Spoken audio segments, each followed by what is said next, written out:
આજે આપણે બનાવીશું રવાના ઉત્પમ અને ટોપરાની લીલી ચટણી ને કેચપ, જે છોકરાઓને બહુ ભાવે નાસ્તામાં અને ઝટપટ સવારે ને સાંજે તૈયાર પણ થઈ જાય. પહેલાં આપણે લઈશું એક રવો, એમાં નાખીશું 2 કપ છાશ અને એકદમ હલાવીશું અને 10 મિનિટ એમને રાખી દઈશું. પછી આપણે એમાં નાખીશું મીઠું, પછી એમાં આપણે નાખીશું ઝીણી ઝીણી સમારેલી ડુંગળી, લીલા મરચાં, ઝીણા સમારેલા ટમેટાં, કોથમીર, અને જો બાળકોને ભાવતું હોય તો ઝીણા ઝીણા ગાજર એ પણ આપણે સમારીને નાખી શકીએ છીએ આમાં. અને બધું નાખી અને બરાબર આપણે હલાવી અને હવે આપણે એમને મિક્સ કરીશું. બીજા જે કોઈ પણ સબ્જી ભાવતી હોય છોકરાઓને એ આપણે એમાં નાખી શકીએ છીએ. હવે આ રવામાં બધું સબ્જી નાખી દીધી પછી આપણે એને હલાવીશું. હલાવીએ એટલે એકદમ રવામાં મિક્સ થઈ જશે.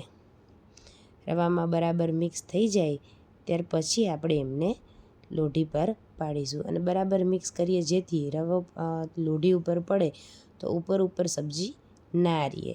એવી રીતે બરાબર આપણે એમને મિક્સ કરવાનું છે. બેટરમાં સબ્જી બરાબર મિક્સ થઈ ગઈ છે. હવે લોઢી પર પાડીશું. લોઢી પર આપણે રવાનું બેટર નાખ્યું છે અને ધીમે ધીમે એમને સ્પ્રેડ કરીશું. હવે બરાબર પોળું થઈ ગયું છે. ધીમે ધીમે આપણે જોશું. ઉપર થોડું જીરું નાખીશું,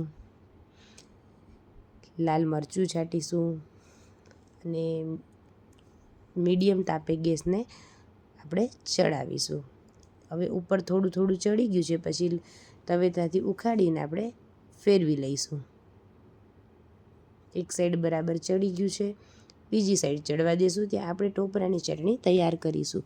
ટોપરું આપણે સુધારીશું, પાણીમાં ઝીણું ઝીણું એમને કાપી અને ધોઈ લઈશું. ધોઈ અને જો ટાઈમ હોય તો થોડીવાર પાણીમાં પલાળવા દઈશું, જેથી મિક્સચરમાં ફટાફટ ક્રશ થઈ જાય. પછી આપણે મિક્સરના જારમાં લીમડો, દહીં, દાળિયાની દાળ બધું નાખીશું. આપણે એમાં ટોપરું નાખ્યું, લીમડો, કોથમીર, દાળિયાની દાળ એ બધું નાખીશું. લીલા મરચાં, ટોપરું નાખીશું,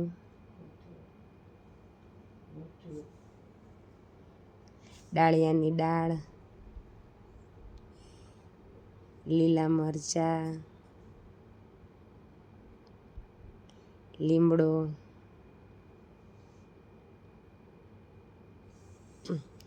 બધું નાખી અને હવે આપણે એમને મીઠું નાખીશું.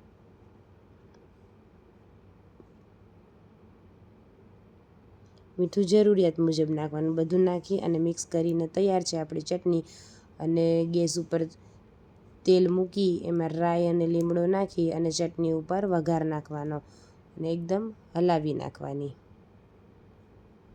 એટલે આપણી ચટણી તૈયાર થઈ જશે.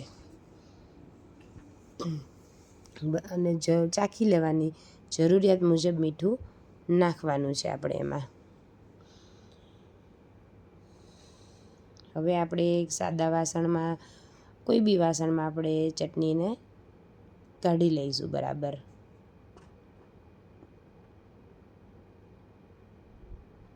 બેટરને આપણે કાઢી લઈશું અને જે આપણે ઉત્પમમાં કર્યું હતું એ લોઢીમાં ફેરવશું. વળી બીજી સાઈડ પણ આપણું ઉત્પમ તૈયાર છે. બંને બાજુ આપણું ઉત્પમ તૈયાર છે.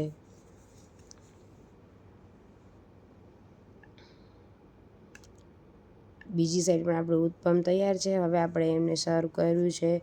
આપણે ટોપરાની લીલી ચટણી, કેચપ અને ઉત્પમ પીરસ્યું છે. હવે ખાવા માટે તૈયાર છે, જે બાળકોને પણ મજા આવે. જો તમને મારી રેસીપી ગમી હોય તો લાઈક, શેર ને સબસ્ક્રાઈબ કરજો.